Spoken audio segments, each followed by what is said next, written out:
I'll call a meeting of the March 5th, 2025 meeting of the House Public Safety Committee to order. A quorum is present. If we do not complete our work today by committee's 4:45 adjournment time, we will recess and reconvene in room 123 at 6:30 p.m. or at the call of the chair. I believe both caucuses will have meetings. Before our meeting, I want to remind everyone that the committee expects proper decorum at all times. All dialogue goes through the chair. Signs are not allowed in the committee room. There will be no outburst or clapping. There is no standing or sitting in walkways and aisles. If accommodation is needed, communicate with the sergeant staffs. There will be consequences if there is a disruption. Thank you to the Sergeant at Arms staff who are present for helping to maintain decorum in the committee room. Representative Bliss, have you had a chance to review the minutes of the March 4th, 2025 meeting? I have, Mr. Chair, and I move for their adoption. Does anyone else have corrections for the minutes? Representative Bliss moves the approval of the March 4th, 2025 minutes. All in favor say aye. Aye. All opposed, nay. Motion carries, and the minutes of the March 4th, 2025 meetings are approved. I'd like to thank Ken Savare from House Finance for filling in for John Walsh on this meeting. He couldn't be here, so thank you for filling in. The first bill on the agenda is House File 767. Representative Hudson, please come to the testifier tables with your testifiers.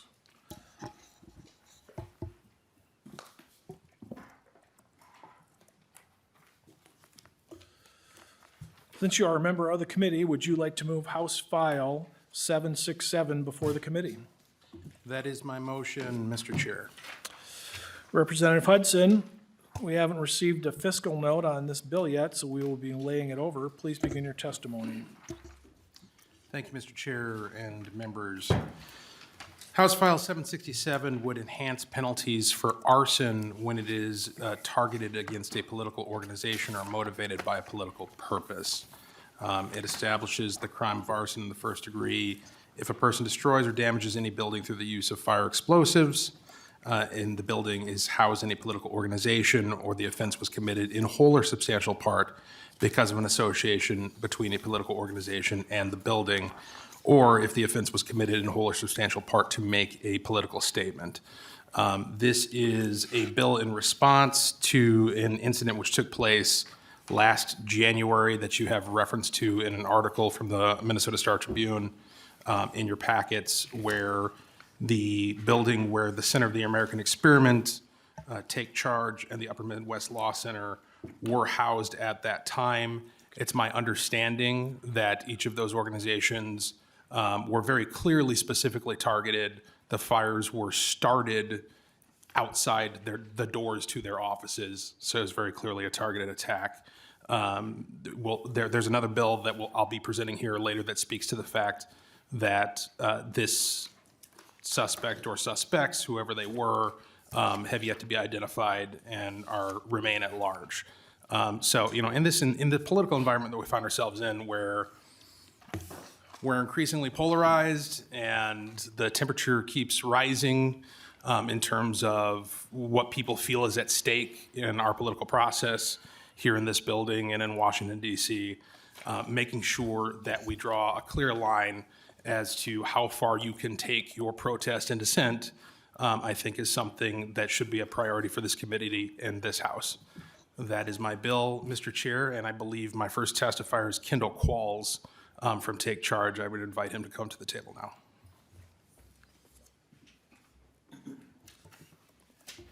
Mr. Qualls, could you state your full name and begin your testimony?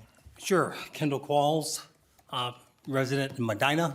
Thank you, Chair, and thank you, Representative Hudson, for the invitation. I founded an organization 5 years ago that promotes that the promise of America is available to everyone, regardless of race, regardless of social station. It's a message that conflicts with the prevailing narrative in our media, academia, with the Democratic Party, definitely here in Minnesota. But despite having a tight grip on virtually all news outlets, the governor's seat, the state house, the House of Legislature, it seems progressives cannot have one dissenting voice in our state.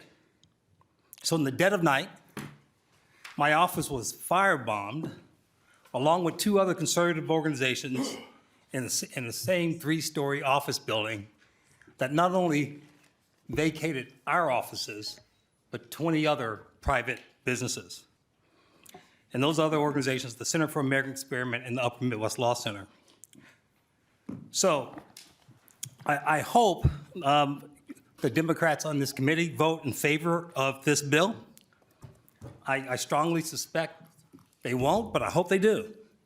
But just know this, by voting against this bill, you're supporting midnight riders that firebombed a black-owned business. Let me just make sure I make this clear. In the Democratic Party, my parents lived through the Jim Crow South. They were firebombed in the dead of night by the historical roots of the Democratic Party of the KKK. This is what you're going to be supporting if you don't support this. Let me just go on the record here as well. 12 months after that firebomb, I got contacted personally by the Alliance for a Better Minnesota, the largest multi-million-dollar fund here in the state that funds the Democratic Party in this state, second only to the teachers union.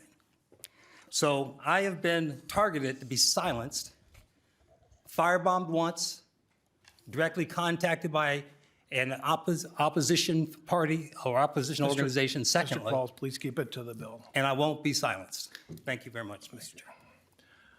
Your next testifier is Mr. Walsh.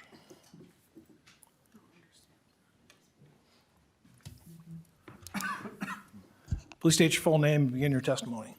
Thank you, Mr. Chairman. Bill Walsh, Center of the American Experiment. I'm the Director of Marketing and Communications. So let me just help paint a picture of what happened in this arson, like you said, a year ago. Just for way of, if those don't know, Center of the American Experiment is Minnesota's think tank. We're a public policy organization. You know, we write and research about state issues, education, public safety for this committee, you know, energy, the state budget, taxes, regulations, things like that. So a year ago, I got a call from a colleague that said, "Did you hear about the fire in our building?" And when you hear fire in your building, you think, oh, somebody burned popcorn in the microwave and there's some smoke damage. And that's honestly what I thought. No, it was an arson. So, oh, come on, an arson. No, it was overnight, Saturday night into Sunday, you know. It just keeps escalating as you keep talking about it, and it starts to sink in. Somebody set a fire in our office building to try and burn us down, to try and silence us. It just kind of keeps escalating when you go visit. It didn't really hit until you walk in, you see the hallway, it's just completely black and charred. And you go upstairs to Upper Midwest Law Center, their complete office was gutted.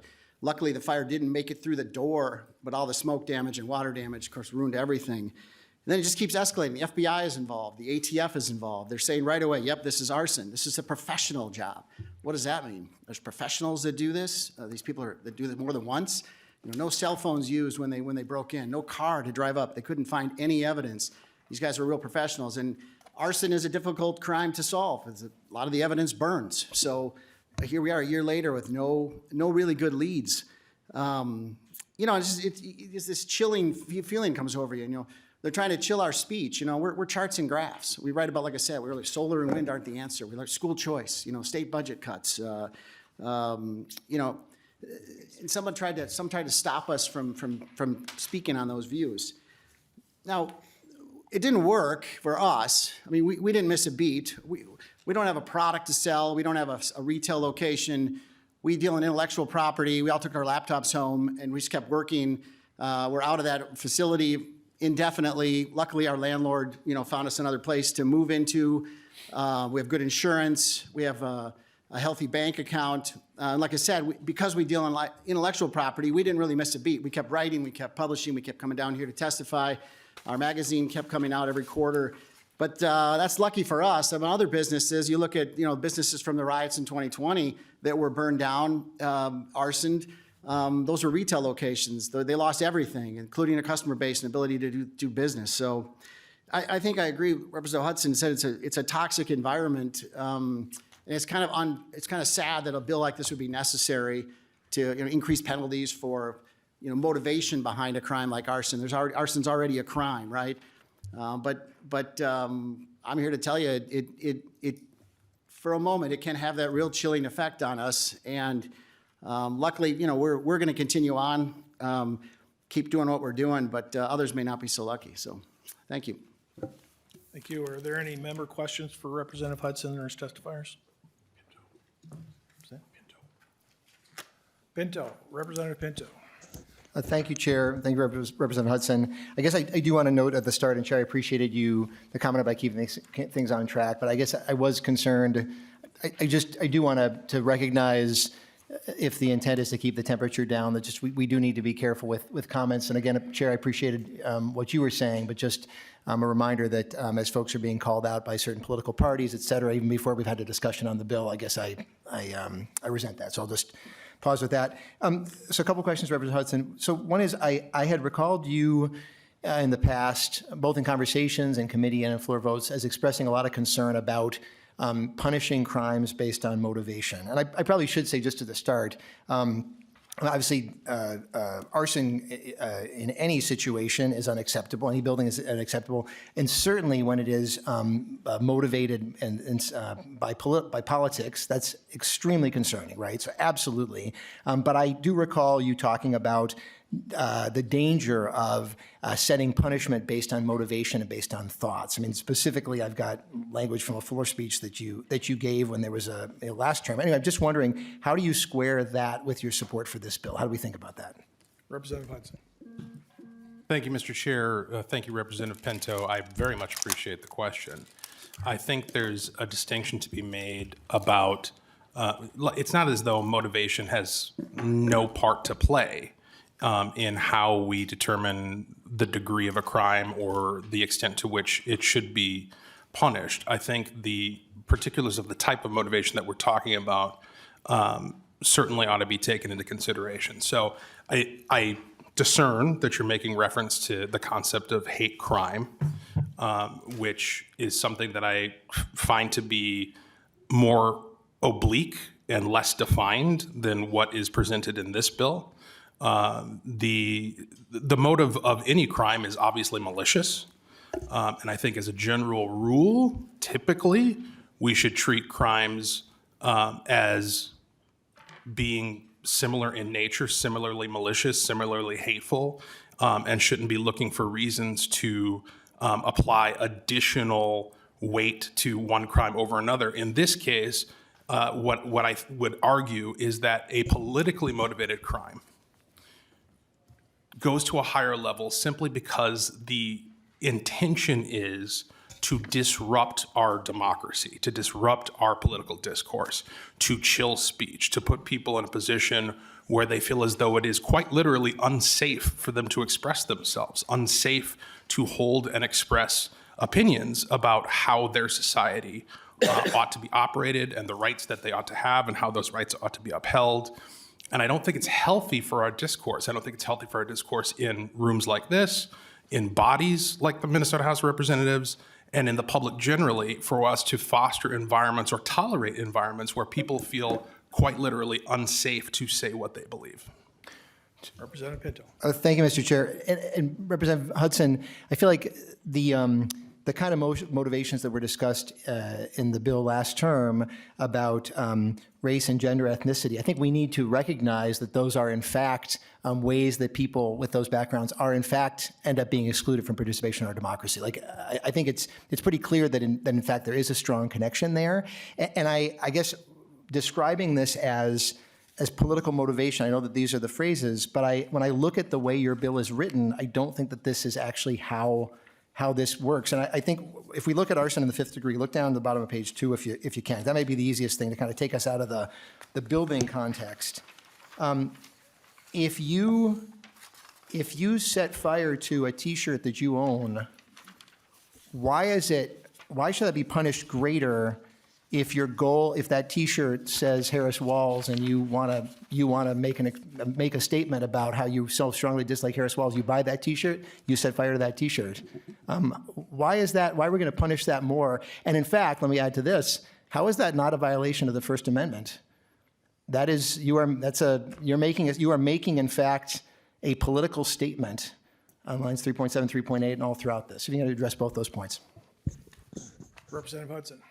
Thank you, Mr. Chair, and thank you, Representative Pinto. Once again, I very much appreciate the nature of the question. And please follow up if I fail to answer both the points, because you know how this goes. I will. So the point about why you should be charged if you light a T-shirt, right? Like the hypothetical situation. And actually, I think I could probably kill these two birds with one stone, right? So the act of lighting the shirt on fire, the act of setting a fire, is not itself speech, right? Like you are committing, you are endangering your neighbors, potentially creating a hazardous situation. That is an action, that is not an expression. And it's a well-worn concept in the law that just because you have the right to express yourself doesn't mean that you get to do it in any place, at any time, in any manner. Place, manner, and speech limitations are a well-worn, a well-established aspect of our law. And this also, and at the danger of getting outside the limits of my own bill, I just find the topic fascinating. There's this kind of fallacy that's perpetuated in our public discourse that if something is public, then you can do whatever you want with it. And that similar fallacy is also applied very commonly to the First Amendment and to free speech. Yes, you have the right to speak. Yes, you have the right to express yourself. That doesn't mean you can come into this committee with a bullhorn and get 2 feet from my face and scream at me. It doesn't mean you can light something on fire. It doesn't mean you can commit crimes. Representative Pinto. Thank you, Mr. Chair. So, Representative Hudson, thanks, but I think you were missing the point I'm making. So the question is not, is it okay to criminalize the burning of the T-shirt? The question is, why is it both appropriate and frankly consistent with the First Amendment to say you're going to have a higher penalty for burning a T-shirt by making a political statement? You're burning a T-shirt in order to express your political statement. That's going to be a higher penalty. If you just said burning the T-shirt and we're not going to look at the motivation, that's consistent with the First Amendment. That's consistent with the current law. But what you're trying to do here is say that if you are if you're using your First Amendment rights, we're going to punish you more than if you did the exact same action without making a political statement. And that, my friend, that is a violation of our First Amendment rights, I think quite clearly, just that clause. I got one other point that I'll make, but if you can respond to that. Representative Hudson. Thank you, Mr. Chair, and thank you once again, Representative Pinto. I'm picking up what you're putting down. So I fundamentally disagree with you. And the reason why I fundamentally disagree with you is because the act of expressing yourself is not unlimited in terms of the impact of what the consequences of your expression is. So for example, if someone were to threaten you, that is not an exercise of the First Amendment right to free speech. You have crossed a line where you're actually endangering or threatening danger to the safety of another person. And so a crime, an underlying crime, that on top of it has the intention of sending the message that you are threatening people with whom you disagree deserves a higher level of scrutiny. Representative Pinto. Yeah, final comment, because I would turn to colleagues. So, Representative Hudson, so you've brought in a different concept, which is a threat. That's a different thing. And so what I'll just say is that each of your Clause 3s, I think, is clearly a violation of the First Amendment, because it's exact same behavior, doing the exact same behavior with the intent to make a political statement versus not make a political statement. Making political statements, if there's a threat, that's a different thing, okay? So Clause 3 is out because of that. And I'll just point out, I can see, and I wish it was more consistent with what you'd said last, I wish you'd flipped around last term and wish that the Representative Hudson of now had been talking to Representative Hudson from 2 years ago. Because I do think it makes sense, right, that if in fact there is this bias or something going on there, perhaps there's something that should be addressed. But that's not what the rest of your bill does as well.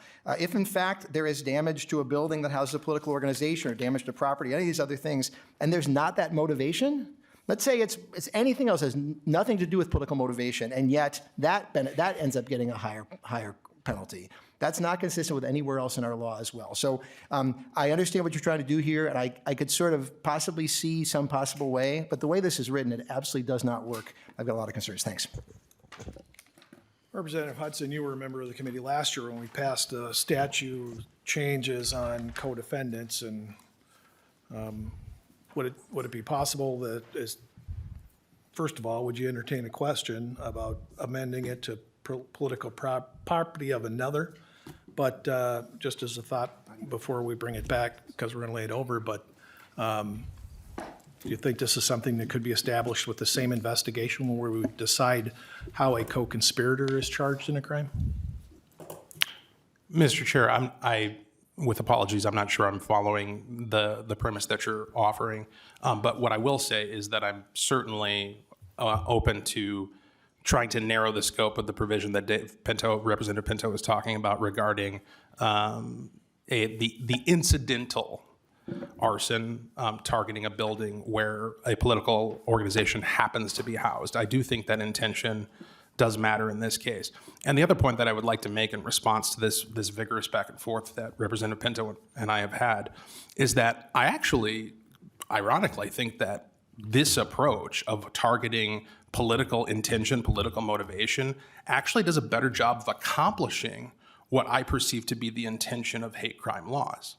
So if somebody's engaged in a crime with the intention to threaten a people group or a population, that itself is a political motivation, right? So if we were to narrow the scope, instead of hate, which is this kind of ambiguous and subjective term, if we were to say, look, if what you're trying to do is chill people's speech, chill people's expression, chill how people present themselves in the world, I think that would do a better job of accomplishing what hate crimes have traditionally, in my perception, been intended to do. Representative Hollins. Thank you, Mr. Chair. And thank you, Representative Hudson. I am still parsing my way through this bill. I'll be honest. I'm trying to figure out where I am on it. But I do feel like I have to address some things that your testifier said that I don't think were entirely fair. My dad is from Birmingham, Alabama. He lost his cousin in the 16th Street Baptist church bombings that happened. And that is horrible. And I do not appreciate it being brought up in the context of just talking about policy like you guys were just doing, right? I think there's a reasonable way to talk about this. There's an inflammatory way to talk about this. And that's my family's history. And so it hurts inside of me to have that brought up and used as saying that's a reason why we should be voting for it or against it, or that we would go one way or another on it. But I do have a technical question for you, in addition to all my feelings that I'm feeling right now. And my question is, when I look through this bill, it looks like it addresses first, third, fourth, and fifth degree arson, but not second degree. And I'm wondering if that was purposeful or an oversight. Representative Hudson. Thank you, Mr. Chair. Thank you, Representative Hollins. I am not certain whether or not your observation is correct, and if it is, then it would have been an oversight in my understanding. Mr. Johnson. Mr. Chair, members, arson in the second degree, which is 609-562, applies to buildings that are not covered under the arson in the first degree statute. Since the buildings would be covered now under the arson in the first degree statute under the bill, there would be no crime of second degree arson, because a building that, for example, houses a political organization would always be a first degree arson. There'd be no second degree arson for damage to such a building. Representative Hollins. Thank you. Thank you. Representative Curran. Thank you, Chair. First, I'll say I appreciate the acknowledgement here that speech, whether we agree it's called hate speech or something else, can lead to violent actions. I think that is a conversation that we've had in multiple committees on some disagreement of where that path leads to and what speech is allowable. I do think it's really easy for someone to sit here and say things like, it's just thought or it's just free speech. Well, then third parties hear those words, act upon them in a harmful manner, and say, well, They did something violent, all I did was say something on my mind. It's easy to hide behind that and claim zero responsibility and accountability for some increased hostility that we're seeing. And a lot of that is because of threats to safety that people are seeing incorporated into legislation that's being developed by half of this body. So I just need to put that out there, that thoughts, speech, all of these things are also incorporated into legislation, not this legislation, but other legislation. And so, we just need to be really careful when we're talking about protecting thoughts and protecting speech, especially in not conflating that things like gender identity, race, ethnicity, that's who someone is. Politics are what you choose to be.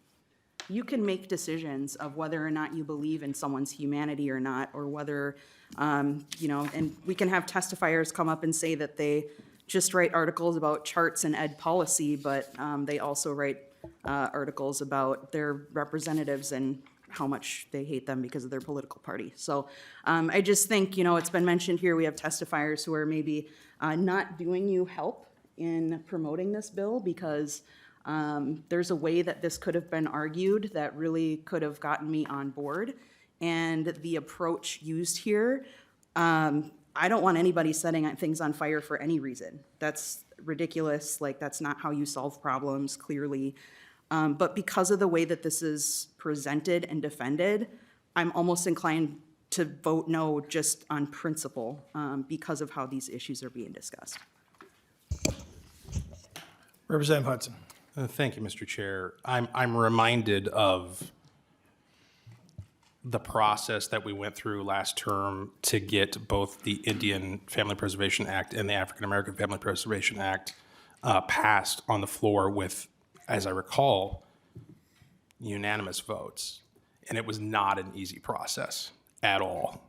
And part of the reason why it wasn't an easy process is exactly the dynamic that you just described of people getting caught up in the rhetoric that one side or the other used in order to promote the policy, rather than looking at the substance and the impact of the policy. I know that's hard. It's hard for me sometimes. It was hard for a lot of my members in our caucus on both of those bills to look past some of the comments that were being made publicly, justifying why we should do these things. At the end of the day, it's my hope, and I think it's a reasonable and proper goal for us to look at what is the substance of the policy, what is the impact of the policy, and is that good or bad on its merits. Regarding the distinction that was made between innate characteristics, race, ethnicity, sex, and so forth, versus politics, and the distinction being that what you believe politically is a choice. Well, any given expression is a choice. Any given thing that you claim, that you believe, that you project, the way you express yourself, these things are choices. The question is, are we going to defend that freedom of conscience? Are we going to defend that freedom to choose how you express yourself? And again, I think it goes beyond the individual. And there is a strange harmony with the argument that has been made in the past regarding hate speech, or hate crimes in particular. The idea that if you commit a crime that has an impact beyond the individual victim, that is worthy of applying a higher degree of penalty. I'm taking the nut of that concept and I'm applying it in a different way, a way that I believe is less subjective. When your intention in committing a crime is to chill somebody's speech, to chill somebody's expression, that is deserving of a higher level of penalty, in my opinion, and what I'm trying to convince folks of here today. And the last thing I would just like to say, I might have slipped my mind, but it might come back to me, and if it does, I'll mention it to you. Thank you. Representative Greenman. Thank you, Mr. Chair. And that actually sort of picks up where I wanted to go, which is, can you define political? Like, what's in and what's out? I didn't see a definition in this bill. Representative Hudson. Thank you, Mr. Chair, and thank you, Representative Greenman.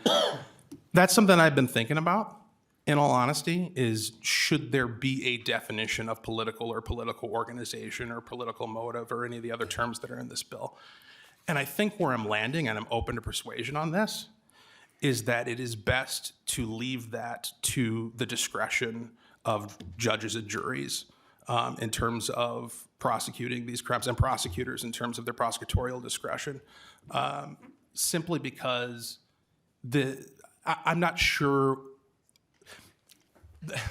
It's a crude analogy, but the thought that occurred to me when I was thinking through this is, it's like that old quote about pornography: you know it when you see it, right? Like when somebody intentionally sets fire outside the offices of 3 political organizations, I know that was politically motivated. There's no ambiguity about that. And so I think giving prosecutors and judges and juries the latitude to be able to determine the degree to which something was politically motivated is the best approach. But again, I am open to persuasion on that point. Representative Greenman. Thank you. I guess my concern, and I think you used it as you were talking about hate, but is sort of the subjective nature of political. And I think, like many of us would say in our lives, lots of things are political. And I think to start where I think my colleagues started, which is arson is bad. And it is bad to target mosques and synagogues and churches and political organizations and schools and homes that have people in them. All of that is, and our laws should reflect that. And what we're really talking about here is the motivation. We're talking about 2 things: the motivation of the person, and again, treating it as a more serious offense because of how they were motivated. But the other thing that this bill does, and that concerned me, is Clause 1, like 2.5, 2.17, actually it sort of does the opposite. Which is it's sort of strict liability for a political organization. If you burn down a building and the building houses a political organization which of amorphous, that you don't know it's in there, this, given that there's an or, would say that there's a increased penalty even without that motivation. So this bill seems to both add a penalty for more than the normal, more than a arson without the bill. It adds a penalty if you're motivated by bias. It also adds a penalty if you're not motivated by bias potentially, but just happened to burn or to arson, is that a verb? I'm not sure. To conduct arson on a building that has a political organization. And in that case, it feels like what political organization is really matters. Because if a is a organization that supports or opposes charter schools a political organization? Is an organization that support or opposes food safety? I'm just sort of coming to the top of my head. If those are all political organizations, which I would argue they probably are, they're advocating for things, many of those are not going to be in a building with a name that anybody knows of. You might have a case where you are end up with a higher charge just because. And to me, those are 2 opposite problems of this bill, both the strict liability if it happens to be a political organization, and then 2, the targeting of the motivation. And so I guess I have one more question on motivation, but to me, not having a definition actually leads you to this question of, and maybe this is, I was a public defender, so I have a healthy skepticism for prosecutors, but leaving to the discretion of the prosecutor, and, I love them, I love prosecutors, but leaving to the discretion of the prosecutor, whoever they are, federal prosecutor, local law enforcement, I think that there's been critiques of that. The idea of how broad or narrow to interpret political, especially in this environment, feels like something we all, and particularly civil libertarians, should be concerned about. But given that it allows you to do that, any building that houses anything that is conceivably a political organization, that can potentially create a wide broth. And when it's up to the discretion of the prosecutor, sometimes it might get charged, sometimes it won't. But that to me feels like a haphazard way to treat something as precious, as I agree with you, as the First Amendment. So I guess my question is, how would you, if you agree with me that there's something there, how do you actually come up with a definition of political to cabin the discretion of how it gets charged and to make it more consistent, frankly? That's my question. Representative Hudson. Thank you, Mr. Chair. Thank you, Representative Greenman. I think that I think the task of trying to come up with a definition that would actually function in a manner that we would intend is something that transcends my ability to do here at this table in this moment. But thankfully, we are laying this over, and so I think that's something that can be worked on. And I also appreciate the point that's been made a couple of times by my colleagues on the other side of the aisle regarding this concept of kind of like an incidental charging of somebody who didn't have a political motivation. They just wanted to set a building on fire. So we can certainly work on trying to avoid that as being something where there's just kind of like a haphazard increase in penalty for no legitimate reason over the intent of what we're talking about here. What I will say, what encourages me about this conversation, and I'm glad we're having it, is I detect this kind of a Venn diagram from both sides of the aisle, where in the center of it, we're both concerned about people committing crimes for the purpose of suppressing other people's expression. This is how we're articulating it on our side. You've articulated it in a different way with hate speech, hate crimes. There's a nut in there somewhere. And I think it's a good exercise for us to try to figure out what that agreement is. Representative Greenman. Thank you. I appreciate that. And I think the definition piece, I think, really matters here in terms of, especially if we're talking about a criminal enhancement and enhanced criminal penalties. I guess the last thing I would say on the motivation piece is, and when we talk about the First Amendment, and I know we've talked about sort of your defense of the First Amendment and the idea of targeting motive, of actually sort of enhancing based on the motivation of the act.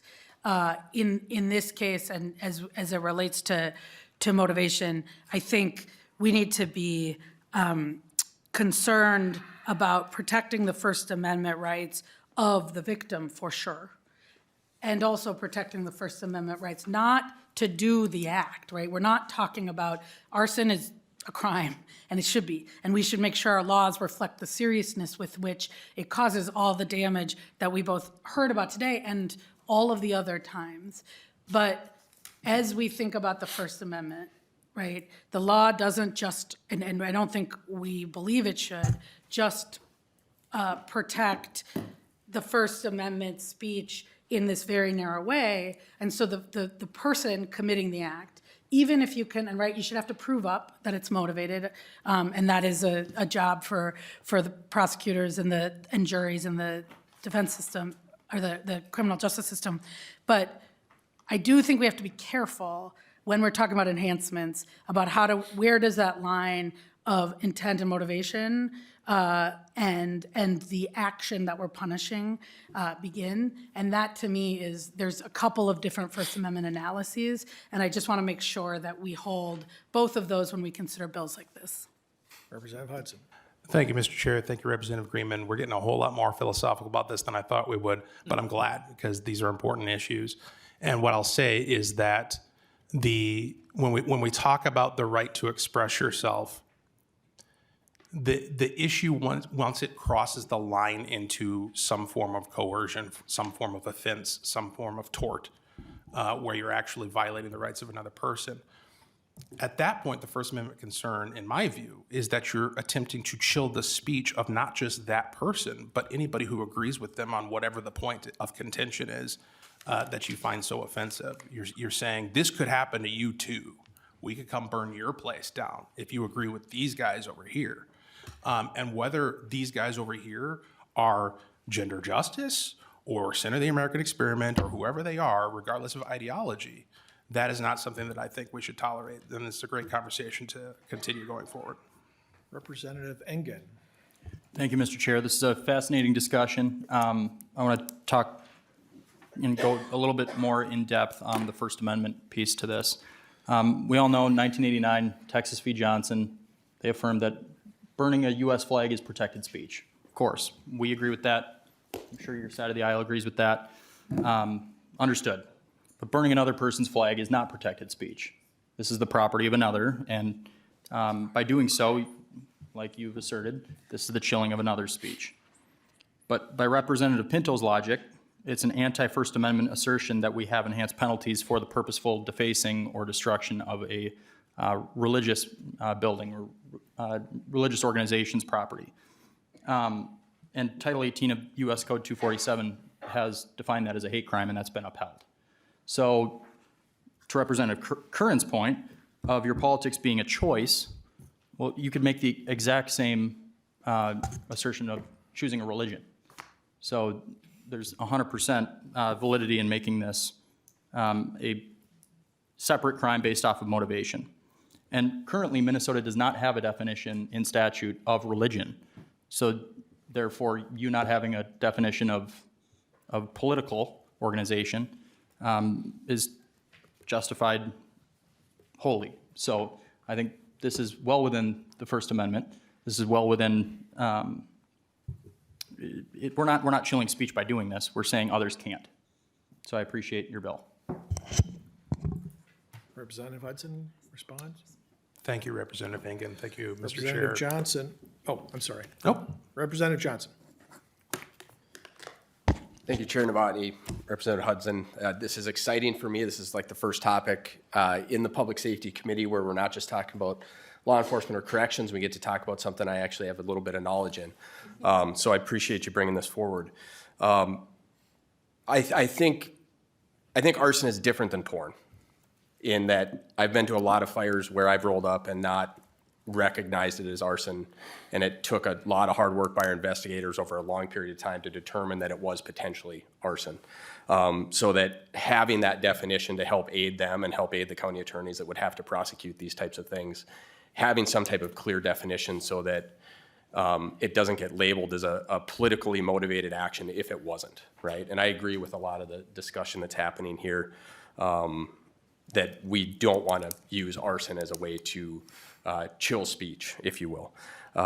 So having some type of definition, we had a fire in Duluth a number of years ago where a synagogue got lit on fire. It was a huge fire, burned down. A couple of our members almost got killed.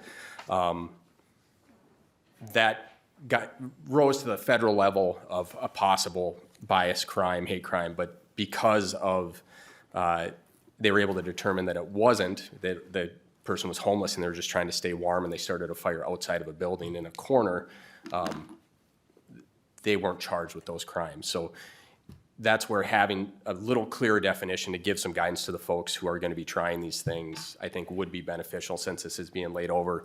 Encourage more conversations on what that looks like. And I appreciate also the conversations here about, the chilling of speech and, especially with what we're seeing nationally right now with the threats to withhold funding, to chill actions or chill speech from different organizations and states. I'm super happy to hear so many folks are against the chilling of speech, both at, the local, individual level and on up. So just wanted to offer a little bit of insight on that. Happy to have some conversations with you on what that definition looks like and connect you with some folks who are well-versed in the arson side of things. So thank you. Representative Hudson. Thank you, Mr. Chair. Thank you, Representative Johnson. And I very much appreciate you inadvertently making the argument for the next bill that we're about to hear regarding the difficulty of ascertaining the particulars of an arson crime. But as to the rest of it, and as has been said repeatedly, I'm very open to the idea of, look, you got a great idea of how we should define this. Let's do it, right? But the other thing that a point I'd like to make, just since you brought it up, is there is a distinction, and I think it's worth putting on the record behind somebody committing a crime for the purpose of chilling speech, and somebody deciding that they're not going to give you their money, whether that is an individual or publicly the government of any given jurisdiction deciding that they're not going to use taxpayer dollars in order to subsidize and endorse a particular form of speech. The freedom of speech is not an entitlement to be provided the means to speak. Representative Schwartz, quick question before we go to lead Moller for the close. Right, just a quick statement. Walter, I'm sorry. Thank you, Chair Nabati. Representative Hudson, I just wanted to thank you for bringing this bill to hearing today. I also wanted to thank the testifiers who came, Kendall and Bill Walsh, Kendall Quall and Bill Walsh. I appreciate the work that you guys have done. Thank you for all the resources that you guys provide to us. Keep up the good work. What I've heard a lot in the last half hour is violation of the First Amendment of freedom of speech. And unfortunately, Minnesota's statute 609-561 criminalize the intention of destruction of dwelling in an occupied building by fire or explosion. The First Amendment protects freedom of speech, expression, assembly, and the right to petition the government, but it does not protect criminal acts, including arson. Now, you guys are saying, does this violate the First Amendment? No, it does not. While the First Amendment protects political speech, symbolic expression, as a peaceful protest, it does not protect actions that cause harm to the people or property. Courts have already ruled on that. Thank you. Lead Moller. Thank you, Mr. Chair. And I will start by saying that as a prosecutor, I have worked on a couple of arson cases, particularly homicides. They are horrific. I think we can all agree on that. And I think what happened to the burnings of the centers mentioned here are also terrible. But I do have many concerns with this bill, as my colleagues have laid out over here. And I just need to make some things clear for the record. It is arson to commit a crime on your own property. So to Representative Pinto's example of the T-shirt, you could buy the T-shirt to burn it, to make a political statement. That would be arson. There could be a number of other examples. There are also constitutional violations, and I understand people are saying it doesn't violate the Constitution, but as we were sitting here listening to testimony, I was reminded of a cross-burning case out of St. Paul from the 1990s. St. Paul had enacted an ordinance that made it a crime to burn a cross or swastika anywhere in an attempt to arouse anger or alarm on the basis of race, color, creed, or religion. Somebody had indeed burned a cross, and it went all the way up to the U.S. Supreme Court, and Justice Scalia struck it down as unconstitutional under the First Amendment as content-based. There was also a concurrence in that case that said that the statute was unconstitutional under the First Amendment because it was overbroad. And we haven't really talked about that aspect of the Constitution here, and I think maybe what Representative Pinto, some of the questions he asked about, or maybe it was Rep. Greenman about sort of the vagueness, and I think you said you wanted to leave it open for interpretation. Well, that leads to overbreadth and vagueness challenges also under the First Amendment, and I just want to make sure that, that we're making that point as well.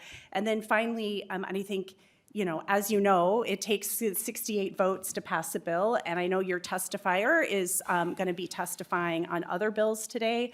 And it certainly isn't helpful when they come in here and hurl accusations at us in a way that is not helpful. But I do appreciate the back and forth conversation we have been able to have about the content of the bill. Thank you. Representative Hudson, closing. Very vigorous conversation. I appreciate it. I love these moments, and we had them last term as well, where we get into a bill and we end up talking about some deep stuff. I remember the economic conversation in children and families, and there are other examples. This is one of those. The point I'll land on is just, it's very important that we make a distinction between legitimate, constitutionally protected speech and expression versus actions which violate the rights of others. Very important that we do that. And once you take an action that violates the rights of others, suddenly your motivation becomes a factor. It's always a factor in the prosecution of those crimes. And so I don't think we're talking about something novel here, certainly not in the context of the conversations that we've had in the past regarding hate speech, hate crime. It's an ongoing national conversation about where those lines should be drawn. So again, I think where we're landing here is there's this kind of Venn diagram that I am not yet able to define, where there's something we're circling, there's something we're all orbiting, that it matters if your intention in committing an offense against somebody else is to keep them from being able to freely exercise their First Amendment rights. That's the heart of what this bill gets at, and I look forward to working with my colleagues on it, and I appreciate the conversation. Thank you, Representative Hudson. With that, House File 767 is laid over. Representative Hudson, you can stay at the table. The next bill is also yours. Representative Hudson would like to move House File 764 before the committee since the fiscal note came back with zero cost. With the recommendation, the bill is referred to the General Register. Is that your motion? It is, Mr. Chair. Representative Hudson, please explain your bill. This one's a lot simpler. We are simply eliminating the statute of limitations for arson in the first degree. The current limitation is a period of 5 years. And as Representative Johnson pointed out, these cases do not always immediately or even in the foreseeable term result in identifying it, even whether it was arson, let alone who was responsible for it if it is. So what this would enable, and the other thing to point out is that in this particular case that we're talking about of the building that housed the 3 political organizations that were specifically targeted, to this date, a year later, we still don't know who the perpetrators were. And I don't think if we discover who they were and have the evidence to prove beyond a reasonable doubt that they were responsible for these crimes 5 years from now, and that's 1 year past this current statute of limitations, that should prevent us from seeking justice. That is my bill. Representative Hudson, you have some testifiers. Could they? I do. I'll call back up Kendall Qualls.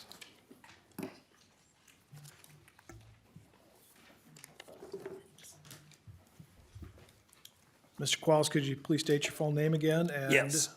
Kendall understanding Qualls. that this is a highly emotional Sure. thing for you to testify, you've monitored the conversation. Right. I thank the chair and I thank Representative Hudson. And let me first start off and just say I will be brief, but I want to convey and say to sincerely apologize to the committee for my heated rhetoric, my elevated rhetoric in the previous testimony. To provide context, currently in our new office, we have to keep that door permanently locked. I have young interns in that office. I have women that are there that won't go there alone because they're not sure what to expect because of what's happened. And although I get quarterly updates from the FBI that they have not been able to find the perpetrators, I have not heard one thing from our state law enforcement agencies. We haven't received a call or anything at the time of this happened from just other side, representatives from the other side of the aisle. And I would suggest that at this moment in time when our country and our state is so divided, examples of compassion, leadership, when times of crisis like this are happening, is times for, I think, what people are looking for to see us come together. So again, my apologies for my earlier statement. I would recommend this bill only because the uncertainty of this crime and happening again just leaves people that have been victimized once to live with that victimization on an ongoing basis. Not only just their safety in the office, but having to take everything literally with them out of the office because of the extent of being damaged again like it was previously. Thank you, Mr. Chair, and thank you, Mr. Hudson. Thank you, Mr. Qualls. Mr. Walsh? Once again, please state your full name and begin your testimony. Thank you, Mr. Chairman. Bill Walsh, Senator of the American Experiment. I only have one thing to add. When the arson occurred, we had a $5,000 part of our insurance policy due to a reward fund for information leading to an arrest. We added $10,000 of our own to that, offered a $15,000 reward. And then after a month or so of nothing happening, we had a donor come forward and say that we should up the award. So there is an award fund out there for up to $100,000 if there's more than one, if there's $50,000 if we find one person convicted and arrested, another $50,000 if there's 2 people that committed the arson. So the reward fund's out there. I think the only hope for catching someone this late in the day is that reward is enough of an enticement for somebody to say, hey, you know, I know who did it and I might come forward, and that's enough money to do it. So I think we appreciate the extension of the statute of limitation on this so that reward fund could do its job. Thank you. Members, since it's very related to the last bill, I'm hoping that we can keep this to the actual bill. Questions? Representative Johnson. Thank you, Chair. Representative Hudson. Just a couple of things. Have you checked in with like some of the arson investigators or like the International Association, the chapter here in Minnesota, the International Association of Arson Investigators, on some of the implications of removing the statute of limitations at all?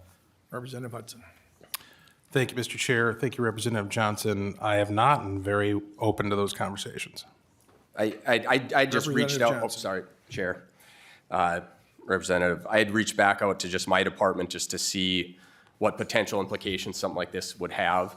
And while a lot of the issues that, things that would be retained, files or can be digitized with fires like this, if they're going to have to retain all the evidence as well, that includes things from fire debris to appliances to couches, all these other things that are part of that arson investigation.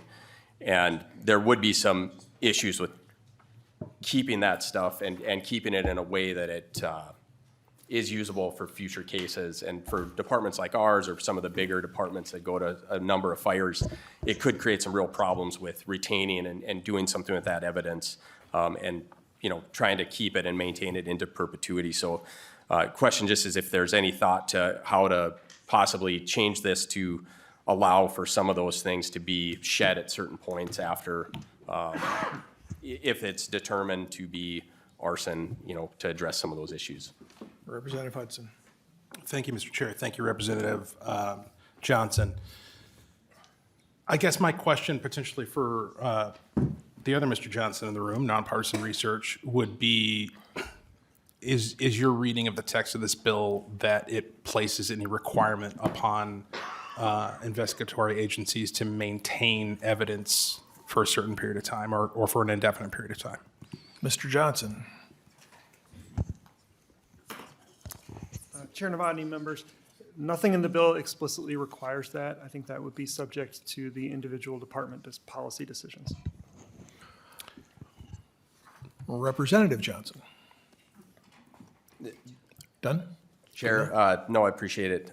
The other issue that could possibly come up is a lot of times when we, I kind of hit on this on the last one, but a lot of times when we go to a fire, based on the evidence that's there in front of us, it might be ruled undetermined or something like that, only to have something, and then if that evidence or records hit that statute of limitations, gets dropped off, only for that later to be found out to be, it could potentially be arson. Is there any liability or anything that would come back on those departments or anything that you know of? Representative Hudson. Thank you, Mr. Chair. Thank you, Representative Johnson.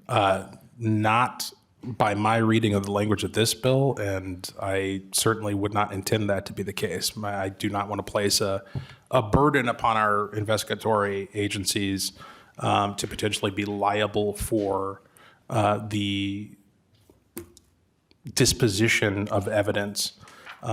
This bill merely says that an investigation can be initiated and pursued at any point regarding an arson, whether it imposes no burden upon our investigatory agencies to retain evidence indefinitely. Okay.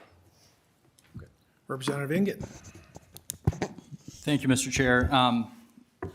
This is, I think, a very obvious bill. I think we should all get on board with it.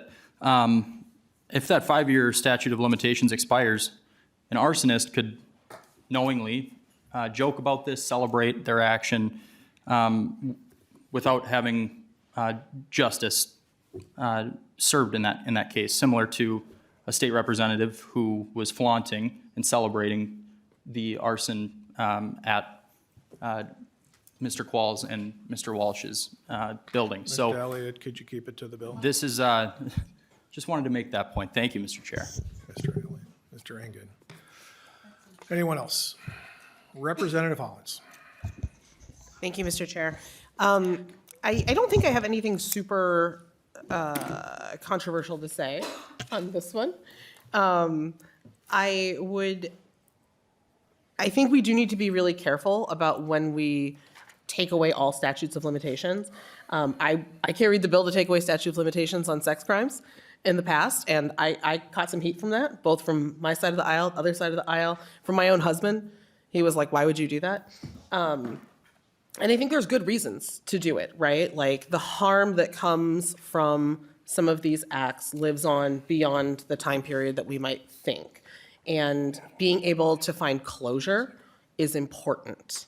And I don't know that I have a strong sense. I don't have anybody in my life who's experienced arson. And so I'm not going to take a personal stance on this. But what I will say is we have to be really careful when we think about totally getting rid of statute of limitations, because it does end up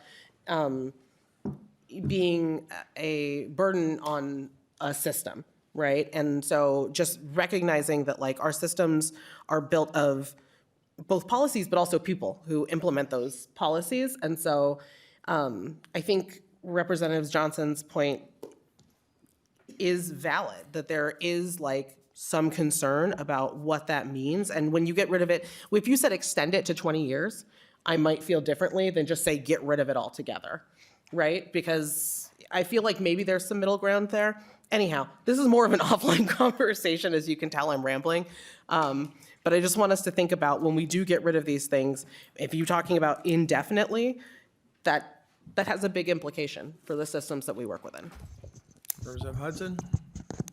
Thank you, Mr. Chair. Thank you, Representative Hollins. If you had brought that amendment, I would have given it serious consideration. And since, I mean, this is going to the General Register, is that correct? That is correct. Talk to me. Representative Pinto is next. I'll be quick, Chair. I just, I want to build on that just to note, I mean, the reason we have statute of limitations is that we're balancing, right, holding people accountable for the things they've done and justice, but also finality.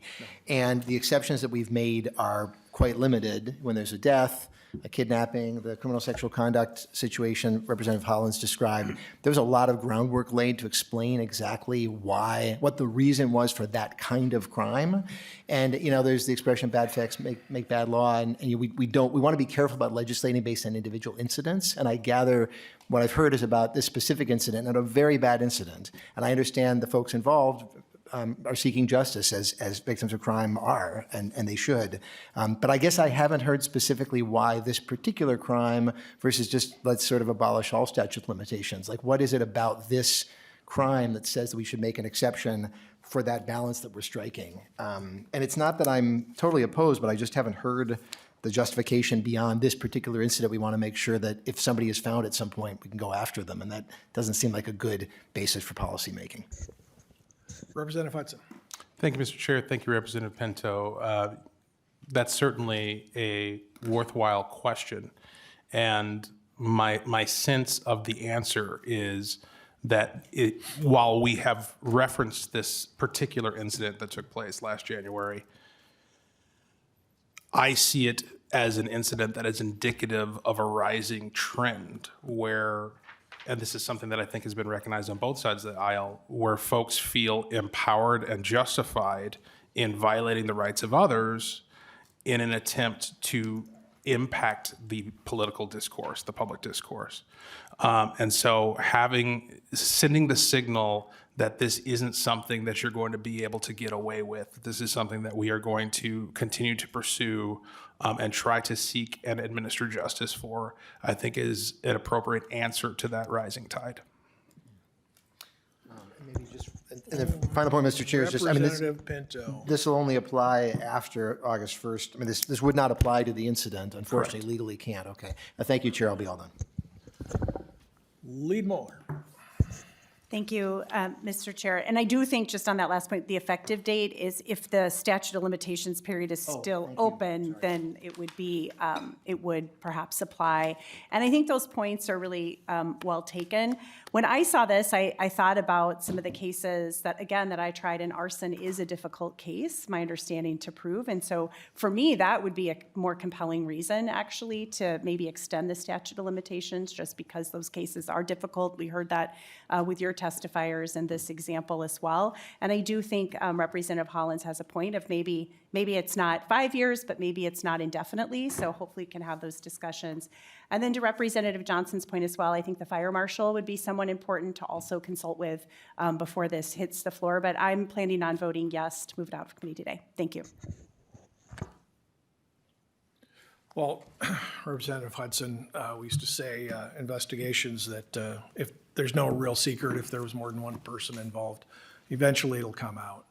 And having done arson investigations that, did involve motivation and things, it'll come out eventually. So that being said, I'd like to know what's in the the JFK files, so I don't like open-ended stuff either. Maybe we will put a time on this if that's okay. Representative Hudson, closing statement.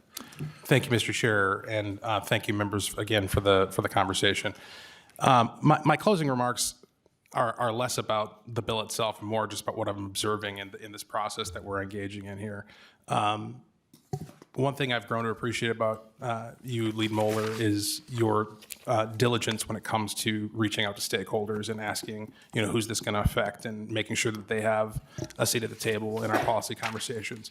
And so, more than happy to do that. And I think in recent days we've seen plenty of examples of your side of the table bringing to light issues that need deeper digging. And I think that's what this process is for. So appreciate the conversation and ask for support of my bill. Voice vote okay? Representative Hudson renews his motion that House File 764 is recommended to be re-referred to the General Register. All in favor signify by saying aye. Aye. All opposed say nay. Motion carries. And House File 764 is re-referred to the General Register. Representative Hudson, we have one more left. Do you want to move House File 765 before the committee? The fiscal note came back with cost, so we will be laying the bill over for possible inclusion. Representative Hudson. That is my motion, Mr. Chair. So House File 765 establishes mandatory prison sentences and aggravated durational departures and consecutive sentences for certain repeat offenders. So the idea here is that we have to, and we've had this robust conversation, I imagine we're about to have it yet here again in the Public Safety Committee, about the role that punitive measures properly ought to play in our criminal justice system. And the argument that this bill is making in its impact is that there is a point past which we have to accept that somebody has bad intentions towards their neighbors, towards society. Once you hit your third violent felony conviction, and each of those words are equally impactful, third violent felony conviction, maybe you need a timeout. Maybe you need to go sit in the corner and wear a dunce cap for a little bit. Think about what you did. That is the impact of this bill, and I'm hoping that I can get support from the members here today. Representative Hudson, you have testifiers. Would they come to the table, please?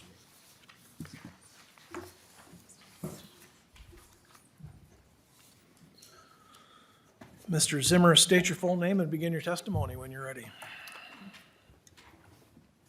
Thank you, Chair Novotny and committee members. I'm David Zimmer, Public Safety Policy Fellow with Center of the American Experiment. I'm here today in support of House File 765, which seeks to ensure a more consequential criminal justice system by increasing the length of sentences and ensuring the imposition of mandatory minimum and consecutive sentencing for some chronic and violent offenders.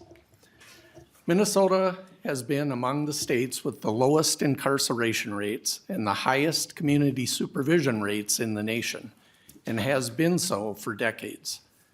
Our incarceration rate currently stands at half the national average, and our weak sentencing and correctional policies are failing Minnesotans. While it is true our violent crime rate remains below the national average, it's not 50% lower. Minnesota has struggled with crime since 2020, while the nation has improved. Minnesota's violent crime rate remains 19% higher than it was in 2018. In Minneapolis, for example, the violent crime rate remains 41% higher than just in 2018. But during that same time, the national violent crime rate has decreased by 2.3%. Relevant to chronic and violent offenders, Minnesota is failing badly. According to our Sentencing Guidelines Commission data, we have seen a dramatic increase, not only in the rate of felony cases sentenced, but also in the rate of repeat offenders being sentenced. Simply put, we've experienced an increase in crime, and the increase has involved far too many repeat offenders cycling through our revolving door of justice.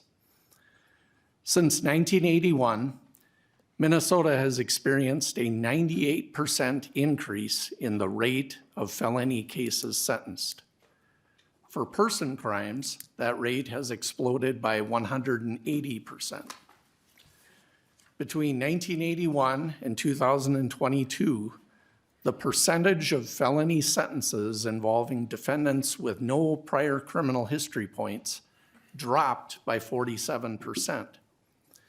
During the same period, the percentage of felony sentences involving defendants with 4 or more criminal history points increased by an incredible 285%. So why aren't these chronic offenders incarcerated? Well, one significant reason is our judges continue to depart from presumptive prison commitments at record levels. By literally checking a box labeled amenable to probation, our judges can depart away from presumptive prison sentences as recommended by our sentencing guidelines. In 2023, the rate of those mitigated dispositional departures stood at 42%. In the same year, those same judges recorded a 0% aggravated or upward dispositional departure rate. The fact is, crime has increased in Minnesota over the years. However, our criminal justice system has failed to keep pace, and it has failed to establish a consequential response. Law-abiding Minnesotans are paying the price.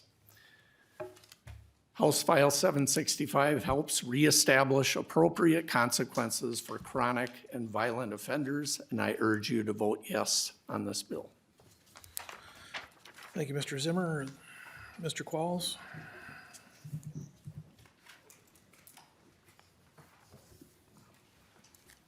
State your full name and begin your testimony. Sure. Kendall Qualls, resident of Medina. Thank you, Chair, and thank you, Representative Hudson, for the invitation. I'd like to put this into context as a, again, a citizen resident of Minnesota. And just from a perspective of those that live in the community and how far we've come. In October 2009, Forbes magazine ranked the top 25 cities for their quality of life and the safest city in the country. Of those top 25 cities, Forbes ranked Minneapolis #1. Unfortunately, today, it's not in that, and not even, I don't believe, in the top 25. And then what we have is in January 2nd of 2025 of this year, the Minnesota Reformer released a report, an article that noted that murders plummeted nationwide, but increased in Minneapolis. We have students, and actually I have a son that attends the University of Minnesota, the Carlson School, and a recent attempted carjacking happened with a student, not my son, but a different student, where a bullet went through his windshield for attempted carjacking. Don't know if that was a repeat offender, but I'm sharing this information to tell you how far we've dropped in recent years as a state and as a city. And I encourage you to consider this bill for passage. Thank you, Mr. Chair, and thank you all for the invitation. Thank you, Mr. Qualls. I don't believe there are any other testifiers signed up. Members, questions for Representative Hudson?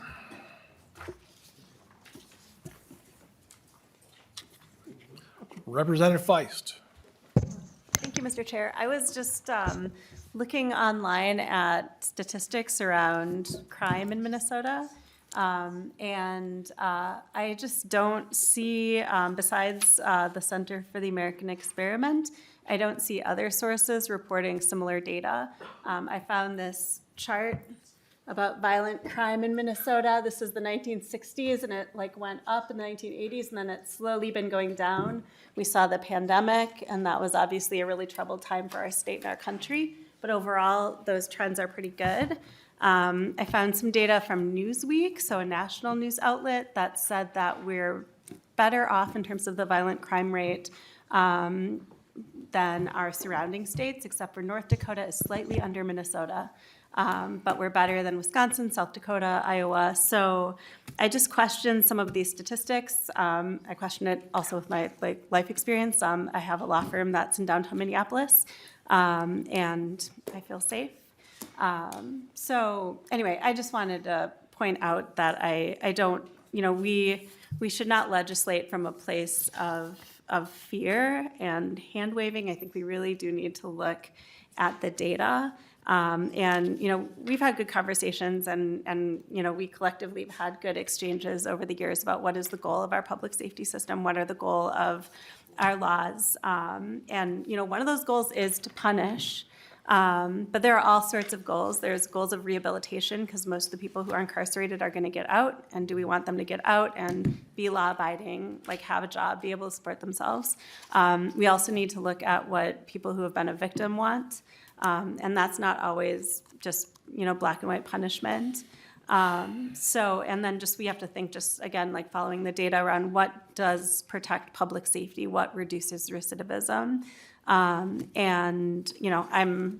I'm really excited about restorative justice. I had the honor of being the chief House author of the Veterans Restorative Justice Act my first term, and that's what got me on my kick. And sorry, Representative Moller always laughs at me because I can't stop talking about restorative justice. But anyway, I just think there are a lot of considerations that we need to have when we're looking at increasing penalties, increasing incarceration. This bill is really focused on punishment, and I just want to look at these types of considerations with a bigger lens. Representative Hudson. Thank you, Mr. Chair, and thank you, Representative Feist. The old quote, and I don't know who said it originally, but, lies, damn lies, and statistics, right? And that game is played on all sides of sorting through data in order to, with the preconceived intention of presenting a narrative. And I'm not accusing any of the folks who we've cited here today as being guilty of that, but it is something to take into consideration. I think at the heart of it, though, when we're talking about criminal justice, statistics can be important if they reflect accurate data, but it gets too impersonal. We're talking about people. We're talking about victims. We're talking about perpetrators. We're talking about human beings doing things to other human beings that should not be done. And what are we going to do about that? And again, what this bill says is that when you get your third violent felony conviction, we're done. We're not playing anymore. I past that point, I don't know if I care if you ever become a productive citizen, because you have opted out of productive society. Your third violent felony conviction? I don't know how interested I am in making sure you get educated and you get at that point, you're talking about a chronic dysfunction in a person's ability to be a member of society. And past that point, it is the responsibility of those of us who govern society to protect everyone else, to protect everyone who is functional, who isn't harming their neighbor, who isn't violating the rights of others. I'll give you some stats that I know are solid and that from a source that I know you trust. And I won't, disclose the particulars of where I got this from, but I think you'll know when I tell you. I had a meeting this week with somebody who works with juveniles. And he presented me a folder that was about as thick as one of our statute books. The documents inside covered the crimes committed by only 6 juveniles. Those 6 juveniles over the course of the last 18 months are personally responsible for 174 separate victims. 174 separate human beings, real human beings, whose lives were touched in an inappropriate way by the actions of these kids. That's an average of 29 victims per kid. Now, at some point, our consideration properly should be the 174 as opposed to the 6, right? Like, all the concern of the current trajectory and momentum of our public safety conversation in this state seems to be upon the 6. What do we do about the perpetrators? What do we do to make their lives better? What do we do to put them on the right track? What about the 174 victims who somehow figured it out? They somehow have managed to go through their lives without hurting other people and stealing from other people and harming other people. We're just gonna let their rights be violated because we're so deeply concerned about the folks who are perpetrating against them? And look, there is a middle ground. I know I'm getting a little heated because I care about it. There is a bullseye somewhere between the restorative practices and trying to get people back to where they need to be in order to be productive members of society and actually protecting the public from the terrible things that these people are doing. And I would like to think that providing an enhanced penalty for somebody who has 3 violent felony convictions hits right in that bullseye. Representative Feist. Keep in Thank you, mind Mr. we have Chair. 2 more bills to go. Sorry, we're getting a little bit far afield, but I can't not respond. I'm not necessarily even saying that this bill isn't, hitting that bullseye. I was more responding to the statistics which I thought were misleading. But I do think that now, having had that conversation, that those 6 kids were victims before they were offenders. And so I just need to point that out, that I think that we often approach our public safety in a really black and white way that isn't always the most effective in protecting public safety. So I'll just leave it at that. Thanks. Representative Hudson. Thank you, Mr. Chair, and thank you, Representative Feist. And sincerely, that is a valuable point and something we do need to continue to work on. There's a balance somewhere in there of, like, the 174 victims. Like, is it their responsibility to endure being victimized because somebody else was a victim? Is being a victim a justification or a rationale for victimizing someone else? I think we all agree it's not. Where compassion meets justice is an ongoing conversation, but I think this bill is a solid step when we say, once you've proven you're not interested in compassion, you get less of ours. Representative Greenman. Thank you, Mr. Chair. And I guess I'm just compelled as the only member who serves and lives in Minneapolis. And it's been a while since there's been a Minneapolis member on public safety in the House, to just say we're oftentimes the flogging horse of, in most committees, and we're the biggest city, and we get it, but we should all be invested in the success. I'll say yesterday, there was a good news out of Minneapolis, and when we talk about the statistics, it's helpful to also talk about the good news. Tuesday, the city reported significant decreases in violent crime this year. 47% drops in robberies, 40% decreases in carjackings, 32% fewer shooting victims. Now, like 0. Everywhere in the state, any shooting victim is too many. And that's also why we have to talk about gun violence and the flood of guns on our streets in Minneapolis. We talk about it, I hear about it all the time from constituents. And so I just will say, it is very important that we are talking about, because if we're policymakers and we're talking about how our policies are impacting things, we are looking at both good news and bad news. But let's be clear, guns and shooting and violent crime, guns are as much a part of that as anything. And so having that conversation without talking about guns, to me, sort of doesn't address the problem. But as a Minneapolis member, now I am here to stand up for my city a little bit and say, I hope we can all be invested in improvements and making sure all of those 500,000 people are safe from all of these things. I didn't hear a question. Representative Hollins? It's okay, it's okay. Okay. Lead Moller.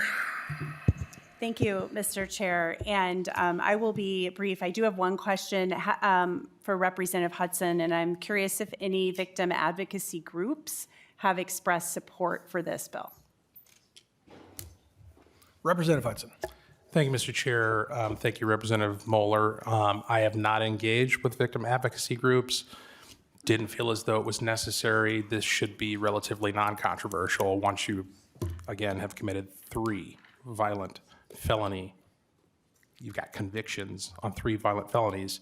I don't know how much discussion is necessary to determine that that's somebody who should not be on our streets and able to victimize somebody else.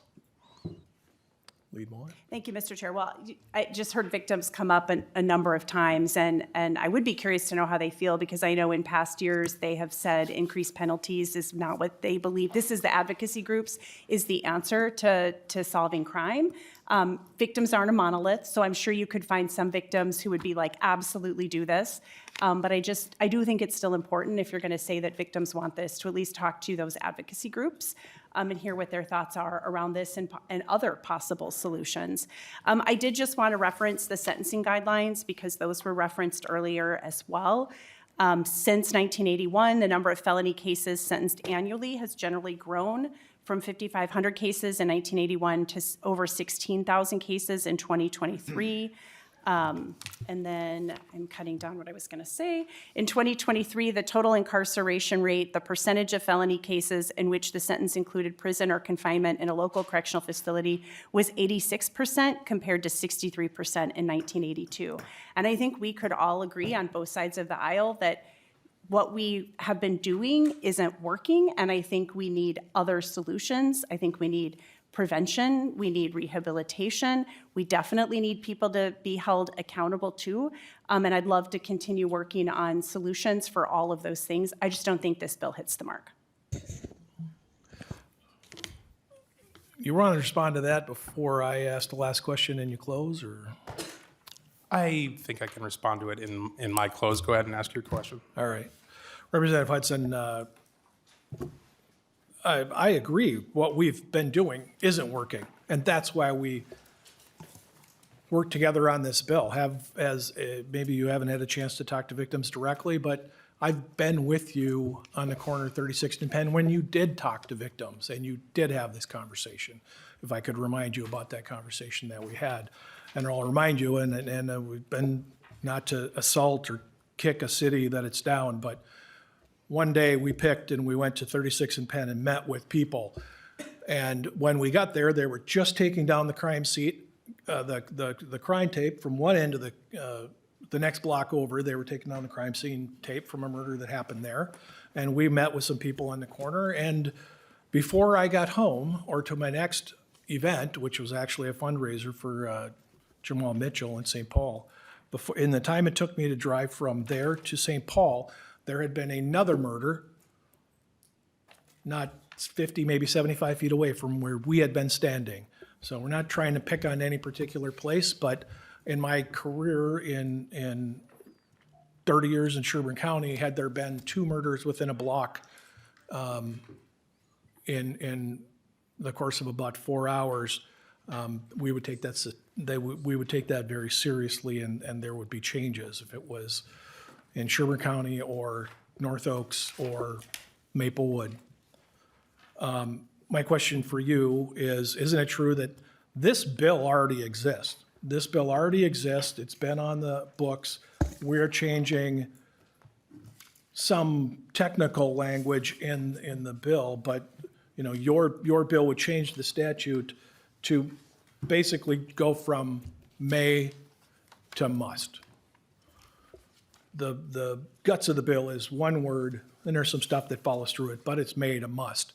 Because a long time ago, someone sat probably in this room, took a vote on the floor, and the governor signed it, thinking that this was a good idea. And I don't know, we don't have the statistics, but if it gets to the floor, it's something that if you could have ready for me, because I'll ask you this question again when it comes to the floor, is how many times has the current statutes been followed? And I don't expect to have that answer right now, but Representative Hudson, closing. Thank you, Mr. Chair, and once again, thank you, members, for the vigorous conversation. I know, Representative Greenman, your comments did not include a question, but I do want to show a little bit of love for Minneapolis. Like, I dig Minneapolis. I worked there for many, many years. I worked at Fairview Riverside. I worked at University of St. Thomas. I worked at Minneapolis College of Art and Design. And I played in Minneapolis, and I had fun in Minneapolis for many, many years. I used to take my kids Macy's downtown, used to have a Santa Land. It was something we looked forward to every year. We would get on the North Star Line. We would have a heavily subsidized trip down to downtown Minneapolis to go see Santa Claus, and it was a lot of fun. What I will tell you is that in talking to the people who live around 36th and Penn, and talking to the organizations who serve them, what I hear time and time again is that there needs to be this bullseye that I'm talking about. It can't just be the services. There also has to be accountability, and not accountability in this vague, you know, let's sit around and talk until you admit what you did type of accountability, but actual punishment as justice administered for the offense you made against another person. And this bill speaks to people who 3 times it has been proven beyond a reasonable doubt that they committed violent felonies against their neighbors. That is worthy of the, as Chair Novotny points out, language of existing statute actually being applied to their sentencing so that we get them off the street. And you know what? After you've been sitting around for a few years, maybe you'll be open to the idea of becoming a better person. And then we can talk about the programming that we're going to implement in order to make that happen. But the programming doesn't work. Another piece of feedback I got from my conversation this week in speaking to somebody who deals with juveniles is the programming's fantastic, but you got to have them in the room. Like, you have to have them, have hold of them in order to have the programming happen. If they can just get up and leave, if they don't care, if they don't want the help, then it's not going to impact anything. And the cumulative effect of this current trend of just continually letting people go and assuming they want to be good people and thinking that it's just that they've been underserved and that's the only reason why they're engaging in crime.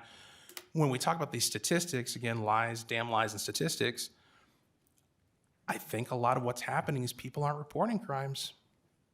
They're just laying down and letting themselves be victimized because they know, just like the criminals know, that nothing's going to be done about it. What's the point of calling the cops? The person's going to be out tonight. How many stories have we heard in this committee room from law enforcement saying, you know, we pick up kids and they know they're going to be out the next day? So this is a common sense bill. I appreciate the conversation and I ask for your support. With that, House File 765 is laid over. Thank you, Representative Hudson. Feel free to stand up and stretch your legs while Vice Chair Witte has the next bill on the agenda, House File 1401.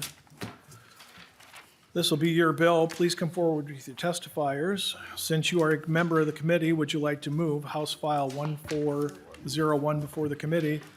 And since the fiscal note comes back with no cost, the recommendation is re-referred to the general register. Yes. Representative Witte, when you are ready, please begin your testimony.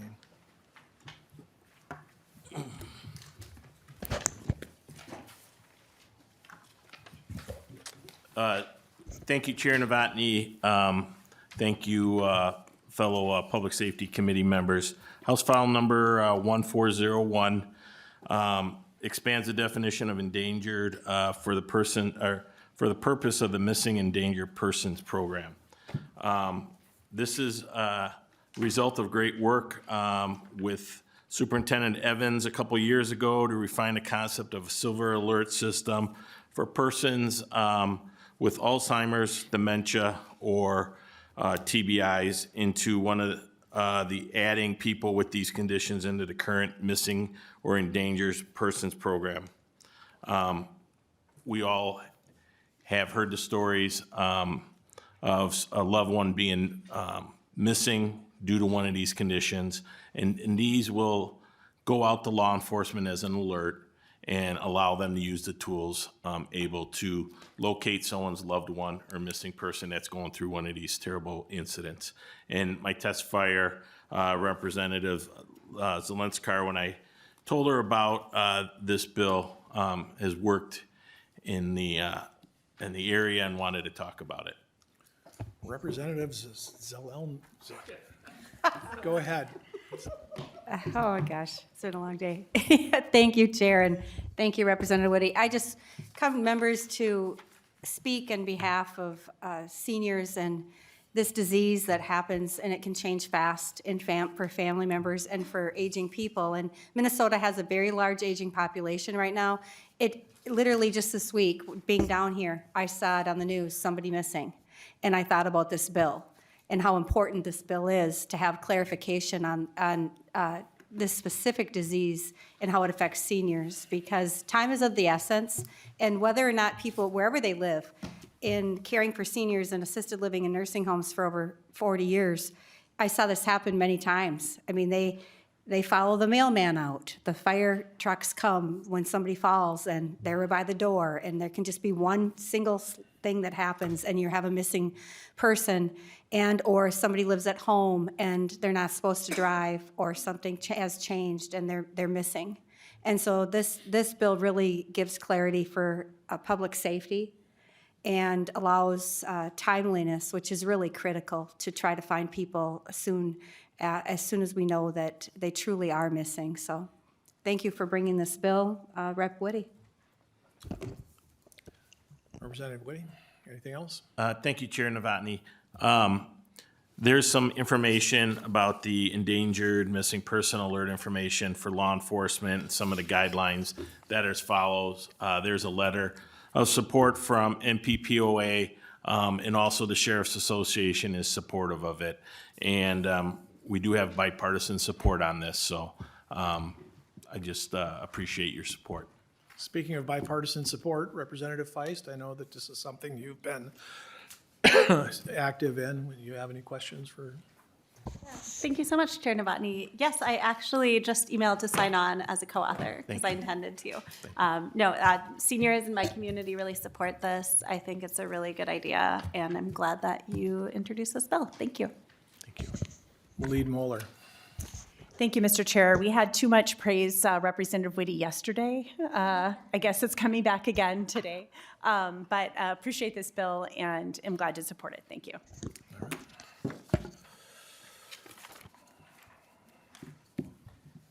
Vice Chair Witte, would you like to close? Thank you guys all for your support again.